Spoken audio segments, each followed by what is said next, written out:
What's going on, YouTubers? It's the Natural Born Thriller, and welcome everyone to All Elite Wrestling Review, the show from August 4th, 2020, in Jacksonville, Florida, at Deli's Place. Your commentators were Tony Schiavone and Taz. Unfortunately, no Excalibur by his choice, where it pertains to, you know, the cancel culture of jackasses. You know, nothing good to do other than to put out a video of Excalibur, what he said, which is the N word, back in what 15 to 16 years ago at PWG. So Excalibur, I kind of knew he was going to be on the show. Kind of knew he was going to appear. And when he's going to come back, I'll wire her maybe next week, but this week ain't gonna happen, unfortunately. So what I'm gonna do right now is I'm gonna cover on last week's episode on this very video for this very review. And I apologize for not doing it last week. You know, it's just one of those things. It's just how I roll sometimes. Sometimes I do it on that same week. Sometimes I just save it for next week.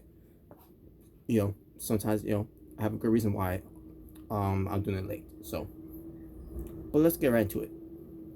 Also, as far as the women's tag team championship cup tournament thing, I will say that until the entire thing is done. I thought maybe it was gonna save it for Dynamite or whatever, but who knows? Maybe eventually they will. But as of right now, they haven't said anything of it on Dynamite, and I'll get to that when I get to that review itself. But yeah, that's basically I'm gonna do with that one, because last week they didn't really mention it at all, and maybe this week they probably will, but we'll see. We shall see. But let's get into this. It pertains to AEW Dark. Immediately, the show opened up with Will Hobbs versus Scorpio Sky. So Hobbs nails Scorpio Sky, and Scorpio Sky, in the end, basically gets the better of it, gets the TKO, and gets the quick win. Just like that. So basically, Will Hobbs got exposed immediately after that from a bigger star like a Scorpio Sky. And then Scorpio Sky calls a promo. It was a steel chair in the middle of the ring. And basically, he has steel chair in the middle of the ring. He sits on it, and it was a good reason why he has steel chair in the ring. He cuts a promo saying, where it tends to him being on AEW Dark.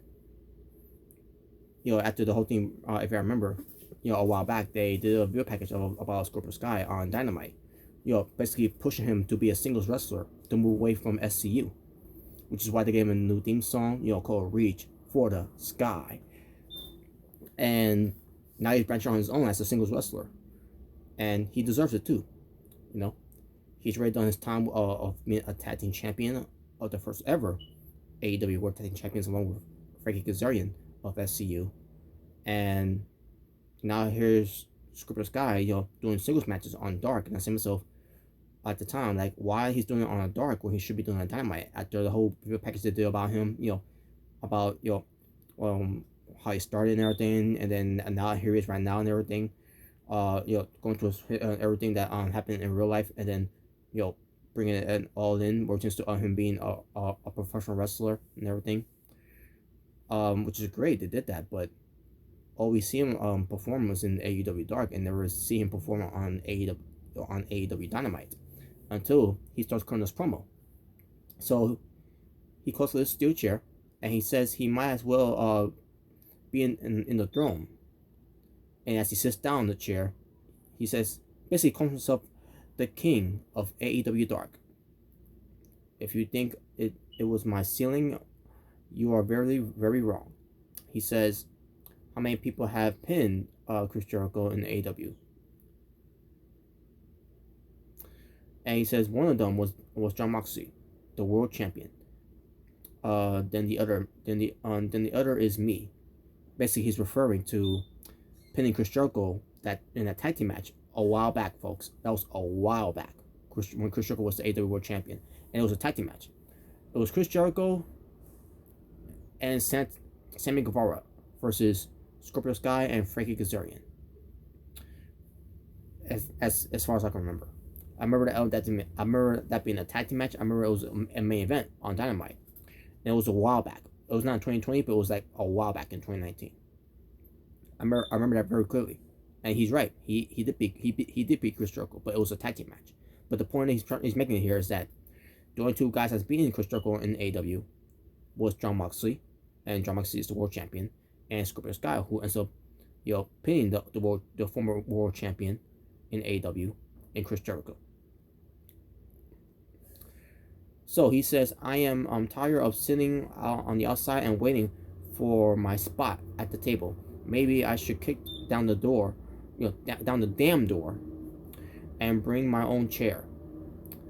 It says, my name is Scorpio Sky, and get used to it. And I think that was it for the promo. Yep, that was it for the promo. And here's what I think about the promo. It was good.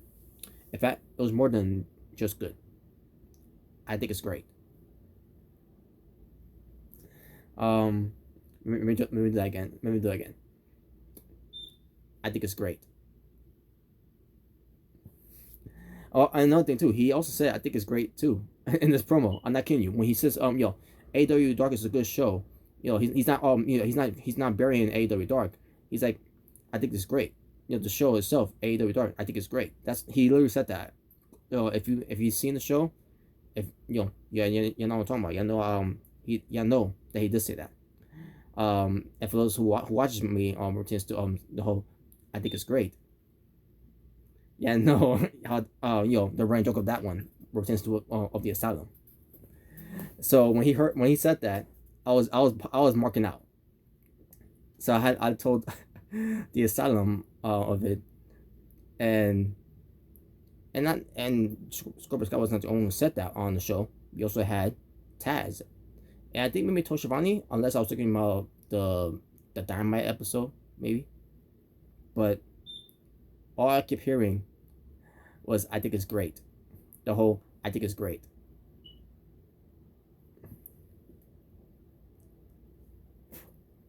So yeah, just want to point that out.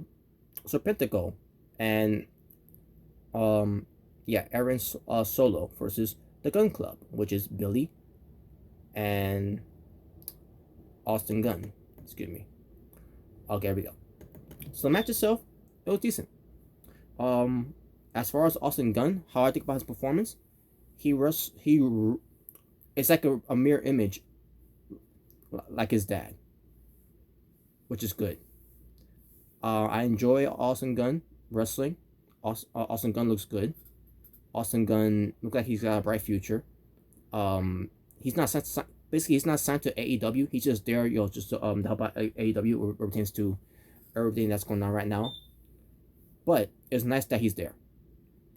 And maybe who knows? Maybe he will be signed with AEW. Because last I checked, he's not all elite wrestler. He's not all elite wrestler in all elite wrestling. So if he is going to be there, then sign him. I think he's got a bright future in AEW. So yeah, it was like a mirror image of basically seeing Austin Gunn wrestling just like his dad, Billy Gunn. In the end, it was the Gunn Club winning, and there you go. That was basically for that match. We get Brandon Cutler and Peter Avalon being accompanied by Leva Bates versus Sonny Kiss and Joey Janela. Match itself wasn't into it that much. Was one good reason why, and to me it didn't really hurt the match that much. It was just a thing that did annoy me, but the match itself to me, it was just not anything special. Especially we got Brandon Cutler and Peter Avalon as a tag team. What was it? Oh yeah, the Innovated. I'm trying to remember how you say it. Oh yeah, the Initiative. That's the tag name. The Initiative of Peter Avalon and Brandon Cutler. The finish was supposed to be like a Doomsday Device type of way, style between Sonny Kiss and Joey Janela, but it didn't look that good at all. But that's how they got the win. So there you go. I thought for sure that was gonna be the time where the initiative was finally gonna win here, but I guess not. So sucks for them. Kylie King versus Abadon. Yes, Abadon.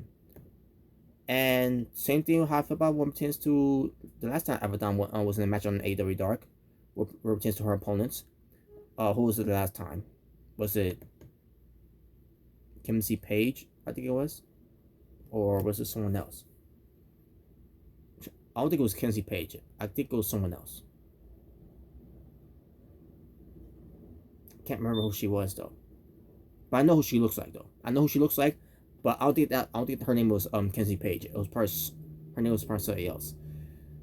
Man, it's now driving me nuts to find out her name. But the point is, it's the same thing with I guess you could I think you can excuse it when it pertains to this match. Kylie King, she is tall and she is good, but at the same time, this is this is a character in Abadon that needs to be protected when it pertains to how she present herself.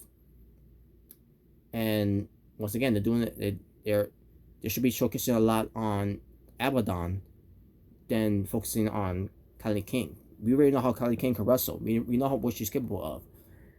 So they're not doing a good job of showcasing Abadon of her dominance. That's what basically I'm trying to say. She didn't dominate the match. It was like it was even between the two. It was like the last time when Abadon was in the match on AEW Dark. Again, but in the end, Abadon did win. Her finishing move basically is a spike Frankensteiner. To me, she does a good job of it. The move, but as a character, more pertains to her character, Abadon, she should have a way better finishing move than a spike a spike Frankenstein. I meant to say. That's just me. I don't know what you do. Maybe her version of a choke slam, a version of a tombstone, maybe something that that makes sense of her for her finisher as a character, But I don't know. But Abadon did win, so not much to say about that. But they gotta do a good job next time to really have Abadon to be the dominant in that one, like they did when Abadon wrestled against Anna J, or Anna, wait, is it Anna J or Anna K? Oh, I'm assuming it's Anna J. Now I'm losing my mind here. I can't remember now. Just like I can remember Abadon's last opponent that she had on AEW Dark. But yeah, basically the point is with Anna J, now that I remember now, it's Anna J. Anna J, she had about 1 to 2 offense, and then after that, Abadon got the best of her, and that was it. So, and Abadon is good too, by the way, folks. As a female wrestler, she shows how good she is in the ring. But again, it should be a showcase about her dominating her opponents instead of the other way around. Not saying that Kylie King was dominated her in the match, but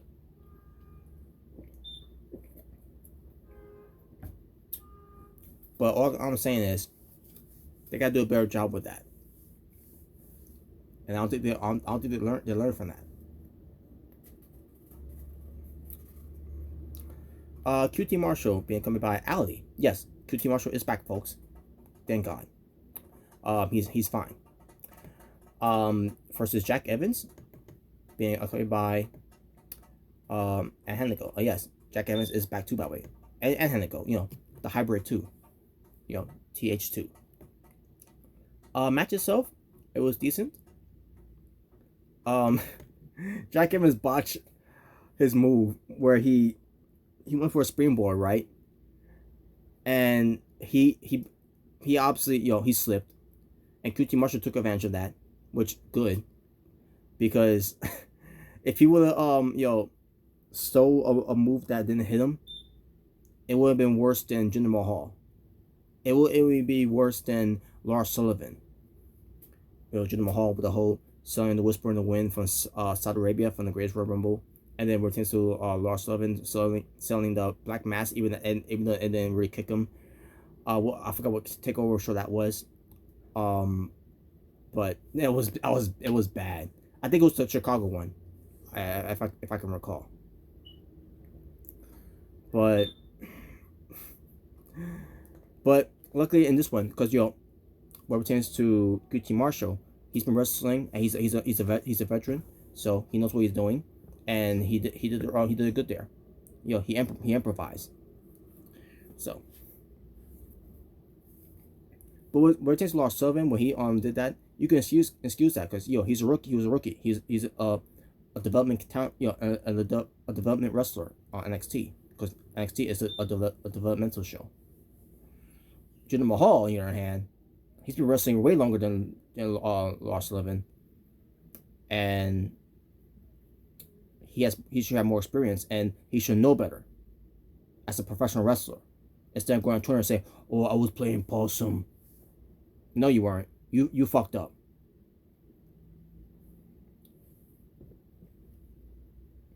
And plus, if he was playing possum, then he would have won the match against Jeff Hardy at Greatest Royal Rumble, but he didn't. Because if the whole idea of you selling the whisper in the wind as you playing possum, then it would have led to you beating Jeff Hardy, which you didn't. But anyways, enough of that. In the end, Allie, she got involved, and Hank got involved too, which led to a point where Jack Evans got a backside, and it really went for that backside for Bridging the way he did too, and got the win, and that was it. And also, all of a sudden, Dustin Rhodes came out. I did the that's nothing. Dustin Rhodes. Oh yeah, no, I think about some other show. It was actually the other show. So, but yeah, Dustin Rhodes came out to see how he was doing, because I think the oh yeah, that's right, because hybrid 2 were beating up on Marshall and QT Marshall, and that's when Dustin Rhodes came out. So that's gonna lead to a program where pertains to the hybrid 2 and the Natural Nightmares, which I hope I'm looking forward for that. Just hope that Jack Evans keeps his balance this time. About the match itself, it was solid.